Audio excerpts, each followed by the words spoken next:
When my husband told me he was leaving for a 2-year job assignment overseas, I did what a good wife was supposed to do. I cried. I cried in the kitchen while the kettle screamed itself dry. I cried on the edge of our bed, fingers clutching the comforter like it might anchor him to me. I cried into his chest the night before his flight, my tears soaking into his expensive shirt. He stroked my hair, murmuring rehearsed reassurances about our future, about sacrifice, about how this was all for us. What he didn't know was that my tears weren't breaking me. They were buying me time. He delivered the news too calmly, too neatly, like a business proposal already approved. No hesitation, no real discussion, just facts, dates, and a rehearsed smile. 2 years, great pay, career, defining opportunity. He spoke as if the decision had already happened somewhere far away, long before he bothered to tell me. Friends congratulated him. Family praised his ambition. Everyone told me how lucky I was to have a man willing to work so hard for our life. I nodded. I smiled. I played the role of the devoted wife left behind. But at night, lying next to him, I felt the truth humming beneath my skin. He was already gone. The signs had been there long before the job offer, the late nights that no longer came with explanations. The way his phone never left his hand but never faced upward, the sudden distance in his touch, like his body was present only out of obligation. I had asked once softly if something was wrong. He'd smiled then too, that same smooth, reassuring smile. "Don't overthink," he'd said, so I stopped asking, and I started watching. The morning of his departure, the house felt staged like a set built to look like a marriage. His suitcase waited by the door, perfectly packed. Mine was full of questions I wasn't allowed to ask. At the airport, I clung to him as if I couldn't imagine surviving without him. My hands shook, my lips trembled. I whispered, "Please don't forget about me." He kissed my forehead, distracted, already half looking toward the gate. 2 years will fly by, he said. It was the easiest goodbye I'd ever seen someone give. As he walked away, I felt something unexpected settle inside my chest. Not panic, not heartbreak, clarity. A quiet, chilling certainty that this wasn't just a job. It was an escape. And I was the thing he was escaping from. The automatic doors swallowed him whole. I stayed behind, dabbing my eyes, letting strangers think I was fragile. Letting the performance finish properly. Only when I reached the parking lot did I let my face fall still. No tears, no shaking, just silence. That night, alone in our house, I wandered through rooms filled with things we'd bought together. Furniture, art, memories, money. I opened drawers I'd never touched before, found folders I'd never read, account statements I'd never questioned because trust had made me lazy. Trust had made me blind. As I sat at the dining table, papers spread out under the soft glow of the chandelier he insisted on buying, I finally understood something brutal and freeing. If he could leave so easily, then I had been alone long before he boarded that plane. And if I had survived that loneliness without breaking, then I didn't need to shatter now.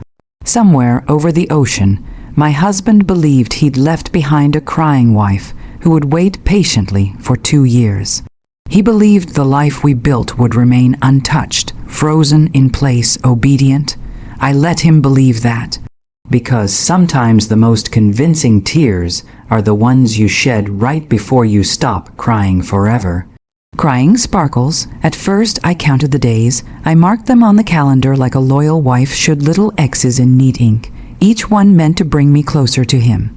I stayed awake for late night calls because of the time difference, kept my phone on loud, slept with it on the pillow beside me.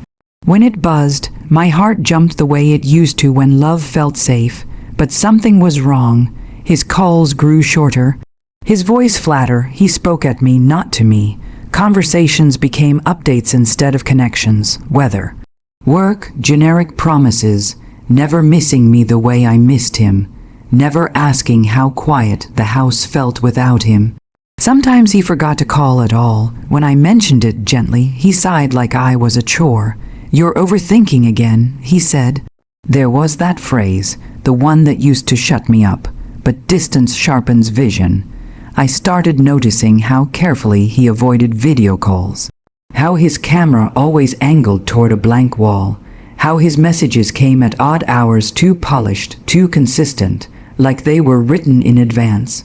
I told myself I was being paranoid, that love required patience, that trust meant silence. Still, the quiet felt loud. One evening, while sorting through mail he'd asked me to handle, I noticed a bank alert that didn't make sense. A transfer routed through an account I didn't recognize. The amount wasn't huge, but it was deliberate. Intentional. I logged in, hands steady, heart racing.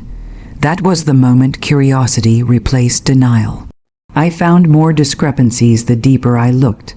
Small withdrawals spaced just far enough apart to avoid attention. New accounts opened without my knowledge. A credit card statement rerouted to a digital address I'd never seen before. My name was there, but not my consent. I didn't confront him, not yet. Instead, I began keeping records. Screenshots, dates, statements. I created folders with neutral names and stored them somewhere he'd never check. I learned the rhythm of our finances, the way a detective learns a suspect quietly, thoroughly, without emotion. And then came the email. It arrived by accident, a syncing error, a message forwarded to the wrong place. Just a name in the subject line I didn't recognize, and a familiarity in the tone that made my stomach drop. The words weren't explicit, but they were intimate, casual, the kind of closeness that only comes from repetition. I sat there for a long time, staring at the screen, waiting for the pain to hit. It did, but not the way I expected.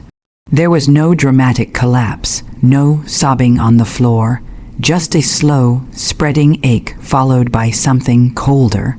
Clearer, I realized he hadn't just left me physically. He'd emotionally relocated long before that plane took off. I understood then why leaving had been so easy for him. From that night on, my tears changed. I still cried into pillows in the shower, during sleepless dawns, but they were no longer helpless. They were cleansing. Each one washed away another excuse I'd made for him.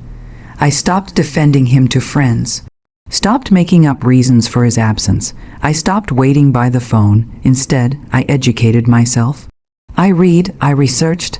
I learned what 2 years of absence could mean legally, financially, emotionally. I learned the value of preparation, of silence, of patience. When he finally called after days of nothing, his voice cheerful and careless, I answered sweetly. Asked about his day, told him I missed him. He had no idea I'd already started letting him go. The woman who waited had begun to disappear. In her place stood someone quieter, stronger, someone who understood a devastating truth. Silence doesn't always mean nothing is happening. Sometimes it means everything is. By the time 6 months had passed since his departure, I had stopped pretending. I no longer cried into my pillow at night or waited anxiously by the phone. My emotions had been weaponized into clarity. Every tear I had feigned, every moment of heartbreak I performed, was carefully rehearsed to keep him thinking I was powerless, still the same vulnerable woman he could leave behind. Meanwhile, I was quietly taking control of the one thing that truly mattered. Our money. $650,000, $500,000 plus some tied up in accounts he assumed were untouchable while he was across the world, living in a bubble of self-satisfaction. That money was ours, yes, but he had always treated it like his, like it was untouchable, like I was too naive to notice how he managed it, how he maneuvered finances without transparency. I noticed, I learned, I acted. Step by step, I documented everything.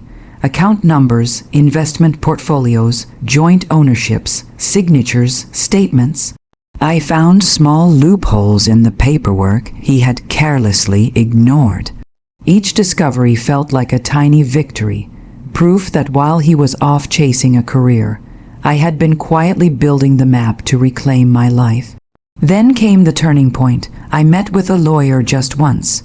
She listened to my story without judgment and explained how I could secure the funds and protect myself, all within the law. Every move I made after that was calculated, quiet, legal, unstoppable. I withdrew joint access from hidden accounts, rearranged financial agreements, ensured that when the time came, everything would be mine to command. All the while, I continued to play the part he expected. I sent texts that sounded fragile. I miss you so much. I asked about his meals, his flights, his meetings. I even sent a photo of a tear-streaked face to make sure he felt the performance. He didn't suspect a thing.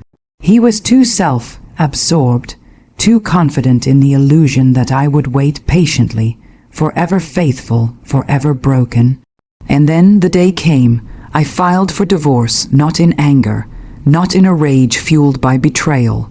Calmly, methodically, I signed the papers. I filed them, served them, and waited. The look on his face when he finally opened the email and saw the official notice is something I'll never forget. Shock, confusion, desperation. How? Why? His messages flooded my phone immediately, begging, pleading, bargaining. Each one evidence of how wrong he had been to underestimate me. I let them sit unread for hours, savoring the moment. Finally, I responded, one sentence, polite, cold. Clear, the truth is, you were already gone long before you left. Now I am too. He tried to call. I didn't answer.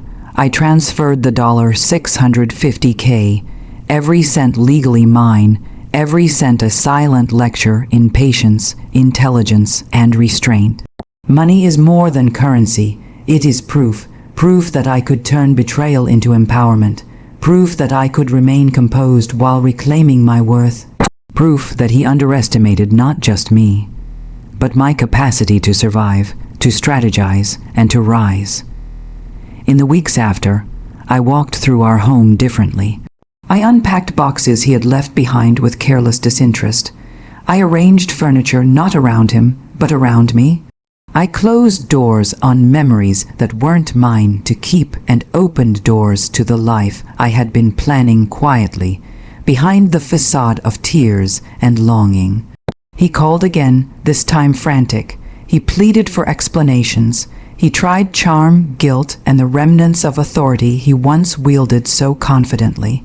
I didn't answer, because the woman who cried for him no longer existed. She had been replaced by someone stronger, smarter, untouchable. By the time he realized the scope of what he had lost, it was already too late. The $650K wasn't just money. It was a statement, a demonstration that betrayal can be answered with grace, cunning, and quiet power. And as I sat at the window of our now empty home, sunlight spilling across the polished floors, I understood something truly liberating. Revenge doesn't need fire or fury. It only needs patience, precision, and the courage to take back what is rightfully yours. He had walked away thinking he was winning. I had stayed behind planning, and now I was the one standing tall. The house felt different now. Empty, yes, but not in the way it had felt when he left. Back then, it was hollow, silent, and heavy with longing. Now, it was quiet in a deliberate way, like the pause before a symphony begins. I had taken my time to clear the air, to reclaim the space, and in doing so, I realized something extraordinary. I had taken back more than money, more than control, more than what he thought defined me. I had taken myself. The first morning alone, I made coffee not for him, not for the image of a couple I was supposed to maintain, but for me. I sipped it slowly, appreciating the warmth without guilt, without waiting for anyone to notice. The sun spilled across the floor, illuminating every corner of the house, and I allowed myself to imagine what life could look like if I finally lived it on my own terms.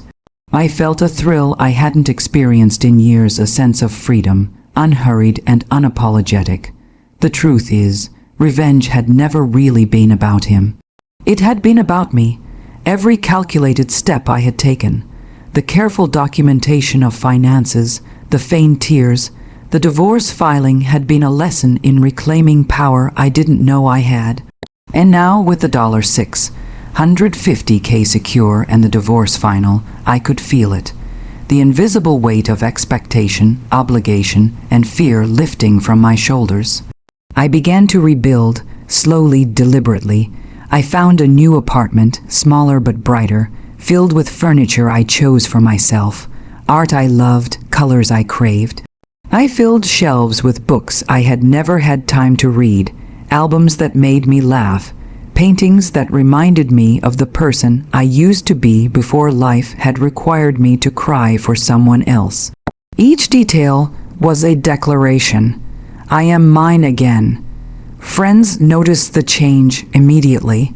The quiet, almost imperceptible shift in my posture, the spark in my eyes that had been missing, the calm confidence in my voice. They asked me how I had survived 2 years alone, and I would smile knowingly, because surviving wasn't enough. I had thrived. Thriving felt sweeter than vengeance. Thriving felt like victory. I didn't need him to regret, to grovel, or to apologize. His reactions were irrelevant. What mattered was that I had taken back my narrative, rewritten it with courage and intelligence. I had walked through betrayal, heartbreak, and loneliness, and I had emerged whole, not broken, not bitter. Whole. One evening, as I poured a glass of wine and settled by the window, I thought of him, not with anger, but with clarity. He had believed that leaving me would free him, that he would escape responsibility, escape confrontation, escape the consequences of his choices. But in truth, his departure had given me a gift he would never understand: freedom, freedom to think, to plan, to act, and finally, to live. The $650K, while significant, was secondary to the lesson it represented. Money could be regained, replaced, or lost again. What could not be replaced was the confidence I had earned, the sharpness of my mind, and the strength of my spirit. I realized that true revenge is quiet, invisible to those who expect spectacle. It is not screaming or shaming. It is transformation. Months later, I stood on the balcony of my new apartment, looking out at the city lights. The wind tugged at my hair, the night air smelled of possibility, and I laughed softly at the memory of the tears I had once shed. Those tears had served their purpose. Now, they were only a distant echo of a lesson well learned. I didn't lose him. I never had. What I had lost was the illusion that my worth depended on someone else, and what I had found finally, gloriously, irrevocably, was myself. I raised my glass, whispering to no one, to everyone, and perhaps even to him somewhere far away. Here's to freedom, to wisdom, to resilience, and to the quiet, unshakable power of standing on your own 2 feet. Because in the end, the sweetest revenge is not to hurt the one who betrayed you. It is to rise so high, live so fully, and shine so brightly that their absence is irrelevant. And I was shining.